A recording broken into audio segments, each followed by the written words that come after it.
이스라엘 자손이 또 여호와의 목전에 악을 행하니라. 이스라엘 자손이 여호와의 목전에 악을 행함으로 여호와께서 모압 왕 에글론을 강성하게 하사 그들을 대적하게 하심에 에글론이 암몬과 아말렉 자손들을 모아 가지고 와서 이스라엘을 쳐서 종려나무 성읍을 점령한지라.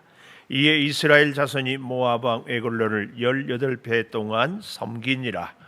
이스라엘 자손이 여호와께 부르짖으매 여호와께서 그들을 위하여 한 구원자를 세우셨으니 그는 곧 베냐민 사람 게라의 아들 왼손잡이 에훗이라.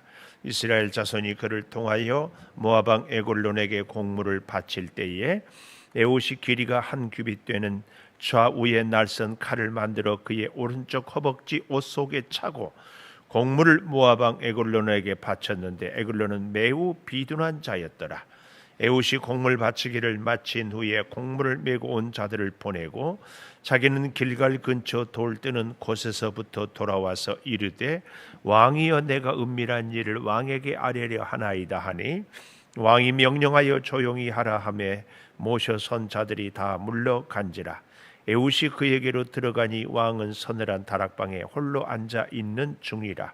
에훗이 이르되 내가 하나님의 명령을 받들어 왕에게 아랠 일이 있나이다 하매 왕이 그의 좌석에서 일어나니 에훗이 왼손을 뻗쳐 그의 오른쪽 허벅지 위에서 칼을 빼어 왕의 몸을 찌르매 칼 자루도 나를 따라 들어가서 그 끝이 등 뒤까지 나갔고 그가 칼을 그의 몸에서 빼내지 아니하였으므로 기름이 칼날에 엉겼더라.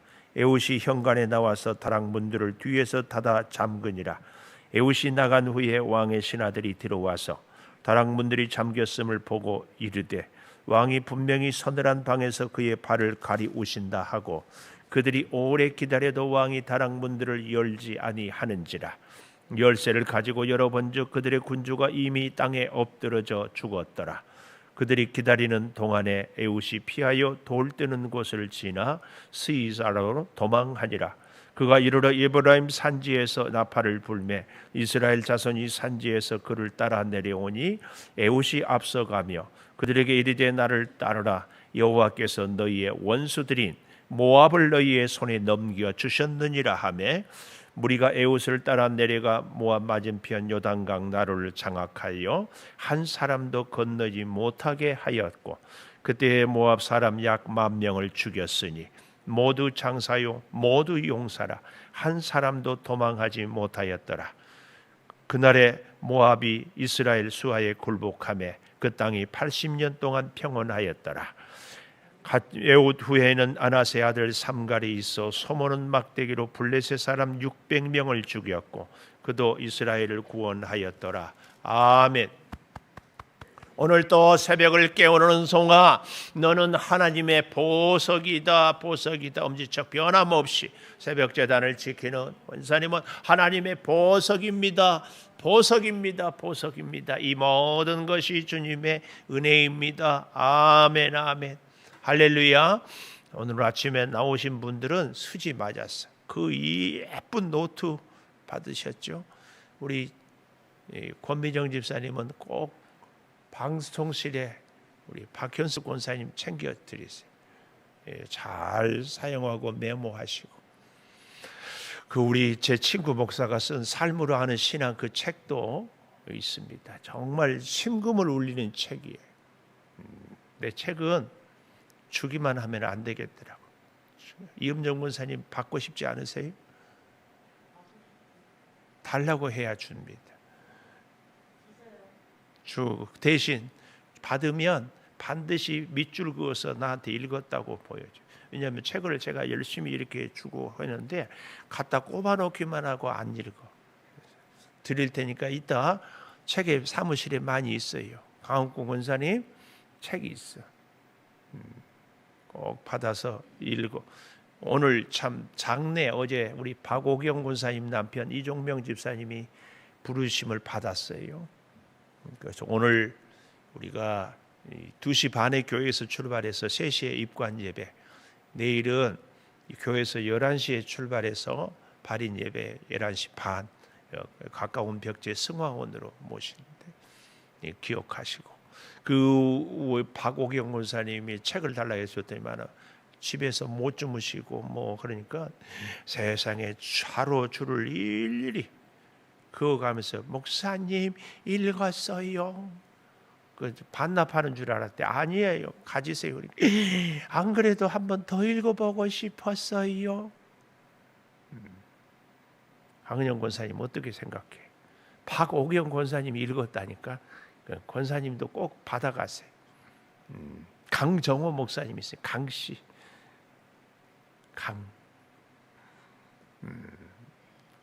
그렇게 여러분들 무더위에 사실은 이럴 때 깊은 우리의 영성을 이 코로나 시절에 제가 세 가지 역을 키우자고 했잖아요. 코로나 시절에 체력, 영력, 저력. 저력이 뭐라고? 저력, 기성년, 저력은 문제를 해결하는 능력이 저력이에요. 우리가 이 어려울 때 저력을 다 키워야 돼.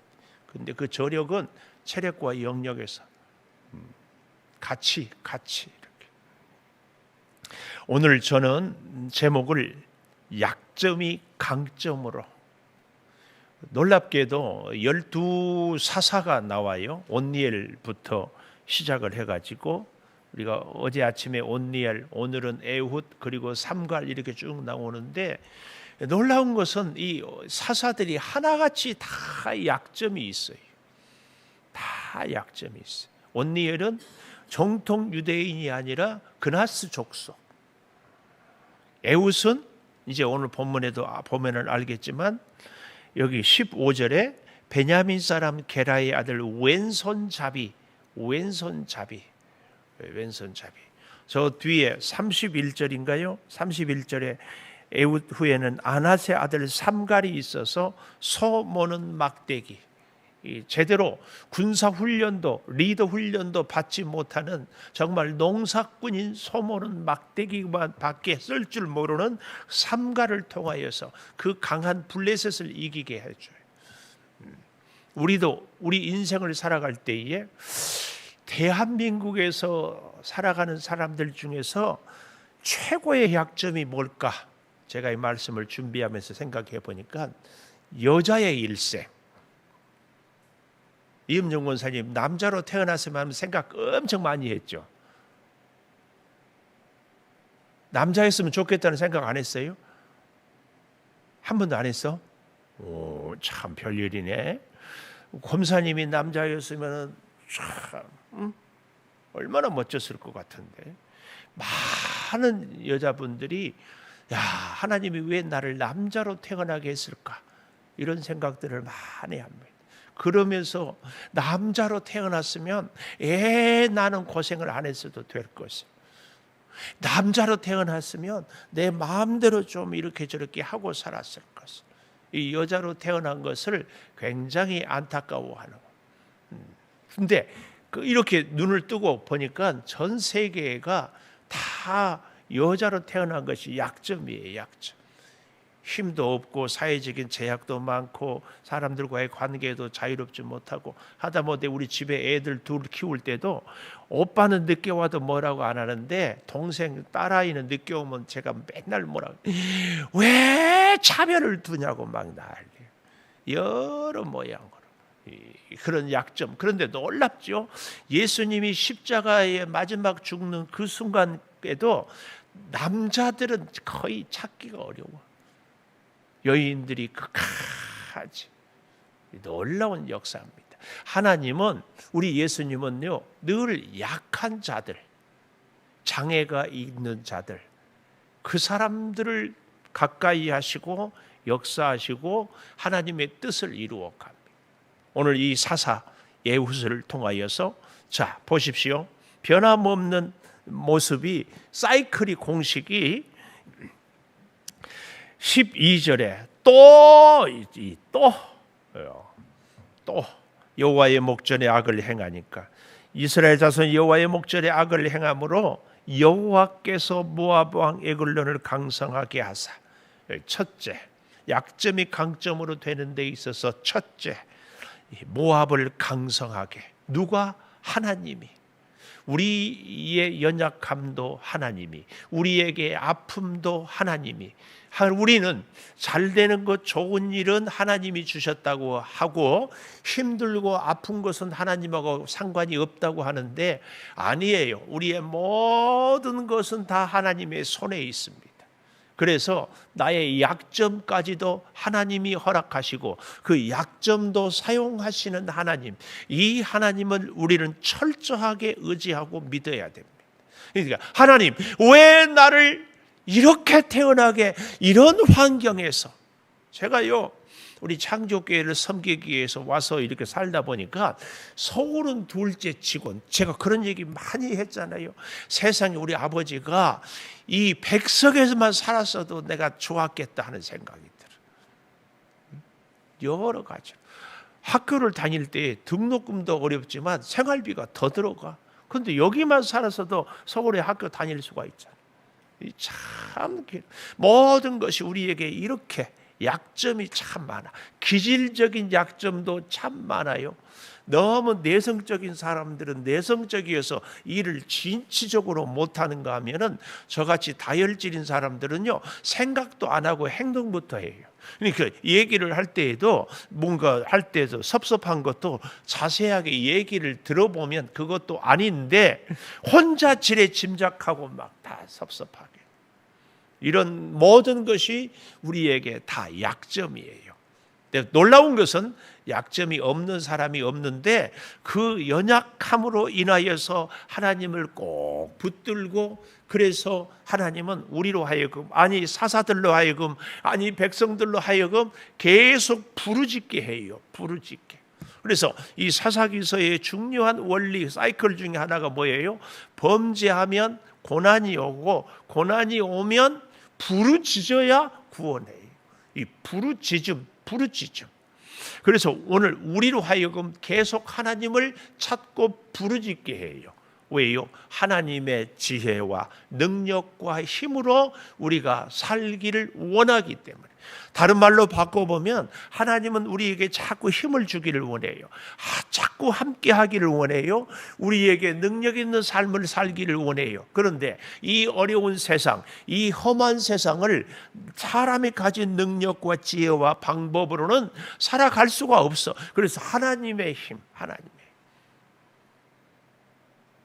제가 별명이 참 많아요. 제가 많은 별명 중에 하나가 에너자이저. 왜? 여러분, 우리의 전기 제품을 코드만 꼽으면 탁 불이 켜지고 있어요. 우리 인생에 있어서 진정한 에너지, 하나님 없이는 보잘것도 없고 하나님 없이는 할 수 있는 것도 없는데 하나님의 손을 딱 붙잡고 부르짖으면 하나님께서 능치 못할 일이 없기 때문에 그 하나님을 붙잡고 살아가는 거예요. 그래서 하나님은 이 수많은 사사들을 다 약한 존재, 문제 있는 존재, 소외받은 존재, 사람들로부터 인정받지 못한 존재들을 다 쓰시는 거예요. 이 왼손잡이 외훗, 왼손잡이라 이 말은 장애인이다 그 말이에요. 성경에 보면 오른손은 능력의 상징입니다. 오른손은 의의 상징입니다. 그래서 하나님께서도 나의 의로운 오른손으로 너를 붙들리라, 성경. 근데 이 왼손이라 이 말은 장애 아니면 어두운 흑 역사 이런 걸 상징하는 거. 그래서 이 에훗은 왼손잡이. 한 구원자를 여기 15절에 세웠는데 왼손잡이 예훗. 그런데 그는 베냐민 사람 게라의 아들. 이 베냐민 사람인데 왼손이다. 이제 사사기서가 끝나가면은 사사기 20장에 가보면은 내전이 일어나거든요. 내전. 그때 이 베냐민 지파에서 왼손으로 돌팔매질하면 백발백중인 사람 700명이 나서가지고 이 내전을 일으키는데 한동안 얘기죠. 이런 걸 보면은 제 혼자 생각이에요. 이 사사 에훗이 왼손으로 나라를 구한 것 때문에 베냐민 지파에서는 영웅이 에훗이에요. 근데 그 에훗이 이 나라를 구했다는 것을 알고 난 베냐민 지파 사람들은, 유대인들은 자녀들에게 신앙 교육을 잘 하잖아요. 그럴 때 우리의 조상 중에 예훗이라는 사람이 있었는데 왼손으로 모압을 물리치고 승리했다. 이런 얘기 가운데 그 어린 아이들이 자꾸 왼손 쓰는 것을 연습하지 않았을까? 우리나라의 야구 선수 중에 아주 탁월한 천재라고, 바람의 아들이라고 하는 이종범 선수, 지금은 그 아들 이정우가 이번에 일본에서도 아주 잘하는데, 원래는 오른손잡이인데 왼손 타격을 하는 거예요. 공을 다 오른손잡이고 오른손으로 공을 던지는데, 왜요? 왼손이 야구에 유리해. 일루가 가까우니까 한 발이라도 더 갈 수 있고, 오른손 투수들이 많은데 왼손으로 치면 공을 더 잘 볼 수 있고, 그래서 어렸을 때부터 왼손 연습을 해가지고 왼손 타자가 된 거예요. 왼손 타자. 아마 이 베냐민의 그 사사기 20장에 가보면 왼손을 쓰는 사람들이 그렇게 많은 것은 이 예훗, 이게 여러분, 우리도요, 우리 스스로도 알지도 못하는 가운데 우리 창조교회 성도들의 신앙 스타일 다 자연스럽게 이런 게 점점 스며들게 됩니다. 그런 면에서 이 왼손잡이 에훗, 근데 이 왼손잡이 에훗이 16절, 길이가 한 규빗 되는 대략 한 45cm 정도 되겠지요. 좌우에 날선 칼, 우리 부엌칼은 칼 등이 있잖아요. 그런데 좌우에 날선 칼은 칼 등이 없고 앞뒤로 양옆으로 날선 칼날이 다 서 있다. 그것을 오른손 허벅지 옷 속에 찼다. 이엄정 권사님, 왼손잡이인데 칼을 왼발에서 빼기가 쉽잖아요. 근데 오른손에 발에 찼다. 오른쪽 발에. 왜요? 적군을 만나러 갈 때 반드시 경호원들이 임금들을 지킬 때 있잖아요. 경호원이 지켜 몸 수색을 하잖아요. 무기를 감추지 않았는가. 그런데 이 에훗은 오른손이 장애예요. 그러니까 적군들이 볼 때 몸 수색을 할 때 이쪽은 몸 수색을 할 필요가 없어. 왜? 오른손을 못 쓰니까 왼쪽만 이렇게. 이게 하나님의 지혜, 놀랍습니다. 여리고성을 무너뜨리고 아이성을 무너뜨리고 또 다윗이 전쟁을 해갈 때에요, 원수 사탄 마귀가 똑같은 전략을 쓰면 거기에 다 대비를 하는데, 하나님이 전쟁하러 나가기 전에 기도할 때마다 새로운 전략, 새로운 전술을, 새로운 방법을 늘 창조적으로 하나님이 지혜를 주셔요. 창조적인 방법. 그래서 창조교에 나오면 역사가 일어나. 개그를 해도 안 웃고 썰렁해도 안 웃고 오른손 쪽에 넣어놓고 왼손을 쓰는 거예요. 그래서 무사히 통과하는 거예요. 조공을 바친 후에 18절, 곡물을 메고 온 자들을 보내고 자기는 길갈 근처 돌 뜨는 곳, 여기 기가 막혀요. 길갈, 여호수아가 요단강을 건너고 하나님께 잊지 못할 영원한 돌비를 세웠던 곳, 그래서 수치를 굴러버렸다. 이게 길갈이거든요. 그런데 그 길갈 근처 돌 뜨는 곳, 이게 뭐예요? 돌 뜨는 곳, 우상을 만드는 곳. 기가 막혀요.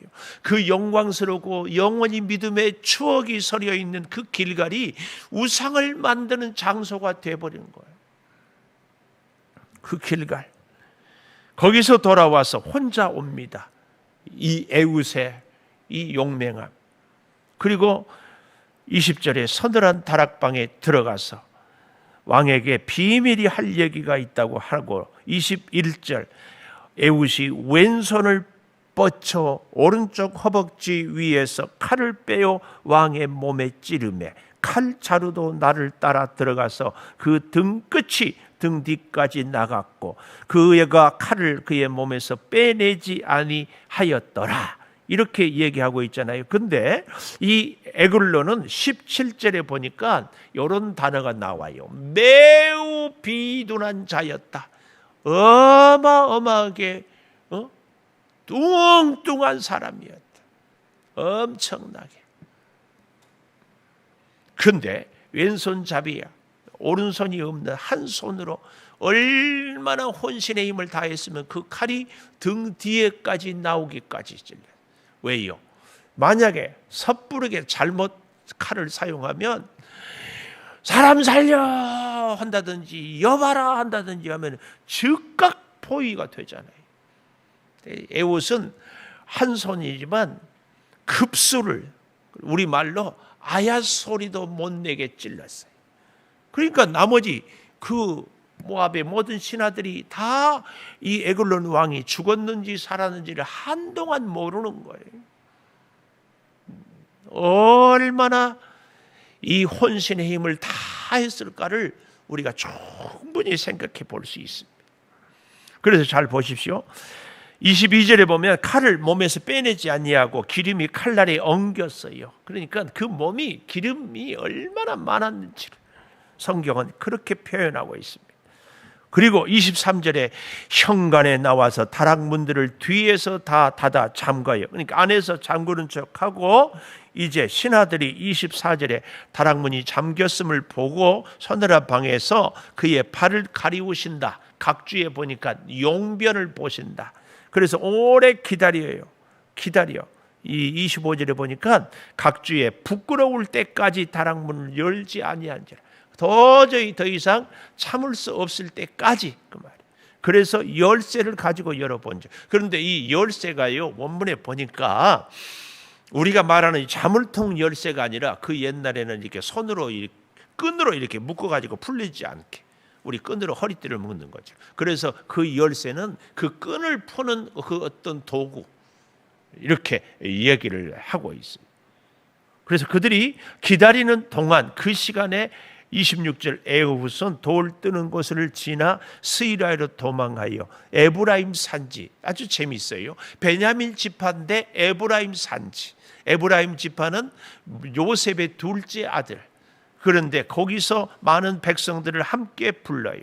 그래서 그들이 나아가서 어떻게 합니까?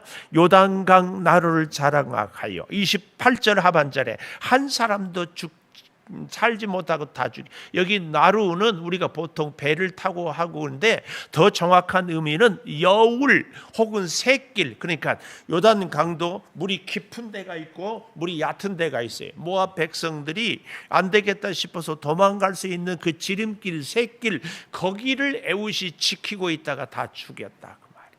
이 나루라는 번역보다는 그래서 샛길 혹은 여울, 이렇게 물이 좀 강 바닥이 좀 낮아서 잽싸게 지름길로 도망갈 수 있는 그곳을 딱 지켰다. 그래서 약 10,000명을 죽이고 그 땅이 80년 동안 평안하였다. 에웃의 은혜로, 아니 하나님의 역사로. 그리고 세 번째로 소모는 막대기. 31절 전쟁 훈련 받아보지 않았습니다. 군사로 한 번도 무기를 다루는 기술도 배우지 않았습니다. 어떻게 싸워야 할까 전술도 없습니다. 이 삼갈은. 그런데도 하나님께서 역사하셔서 그가 블레셋을 이기고 구원했습니다. 기도하겠습니다. 참 감사합니다. 우리에게 약점이 오히려 장점이요 강점이 되게 하시는 하나님의 그 손길, 하나님의 그 은혜, 하나님의 그 임재, 하나님의 그 돌보심을 가슴에 새깁니다. 아버지, 우리에게는 참으로 내가 건강이 온전치 못하여서, 온전히 많이 지식을 쌓거나 배우지 못하여서, 물질이 넉넉하지 못하여서, 기술이 없어서, 우리의 가문이 또 좋은 재능이 탁월한 운동 능력이 없어서 그저 약점 투성이입니다. 기질도 너무나 성급하고 심사숙고하지 못하는 우리의 이 연약함을 하나님 잘 아십니다. 오히려 잘 아시기 때문에 우리를 하나님이 그 은혜의 손으로, 능력의 손으로 꼭 붙잡고 한 걸음 한 걸음 인도하여 주시옵소서. 하나님의 사람으로 쓰임받고 하나님의 그 사명을 잘 감당하며 살아가는 우리들이 되게 하여 주시옵소서.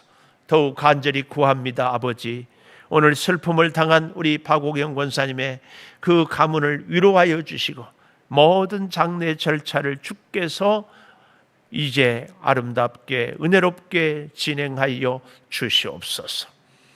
무더위에 우리 사랑하는 성도들 사업장을 돌보시고 직장에 가정에 은혜가 있게 하여 주시고 사랑하는 자녀들 하나님 앞에 세움을 입게 하여 주시옵소서.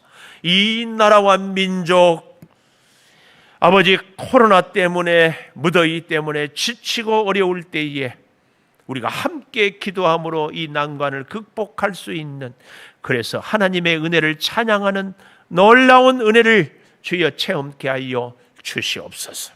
지금은 우리 주 예수 그리스도의 은혜와 아버지 하나님의 무한하신 사랑과 성령의 감동하심이 영원토록 함께 하시옵기를 간절히 축원하옵나이다. 아멘. 기도하십시다.